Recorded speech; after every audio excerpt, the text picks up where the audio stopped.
अस्सलाम वालेकुम। आज ये हमारे साथ सारे स्पेशल नीड बच्चे हैं और हम स्पेशल ओलंपिक पाकिस्तान के साथ वॉक पे जा रहे हैं। और बेसिकली इस वॉक का मकसद यौम दिफा के साथ उन रवैयों की निशानदेही करना है जो एक ज़हनी मासूम बच्चे को या अफराद को जो इस तरह बेईमाना उसका कत्ल हुआ, तो उसके ऊपर हमें एक आवाज़ है कि इन बच्चों के साथ माशरे को प्यार करना चाहिए, इनको एक्सेप्ट करना चाहिए, इनकी प्रॉब्लम को समझना चाहिए। और ये बच्चे जो होते हैं ये कुदरत का ऐसा एक हसीन फूल होते हैं जो अपनी खुशबू बिखेरते हैं पूरे माशरे में।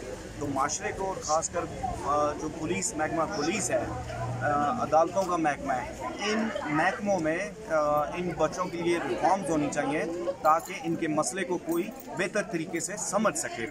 और जो ऐसे कुव्वत समात व गोयाई से महरूम बच्चे होते हैं उनके लिए रिफॉर्म्स होनी चाहिए ताकि इनके प्रॉब्लम्स को समझा जाए, ताकि दोबारा कोई ऐसा सलाउद्दीन और बच्चे शहीद जैसा ऐसा वाक़या पेश ना आए। अस्सलाम वालेकुम।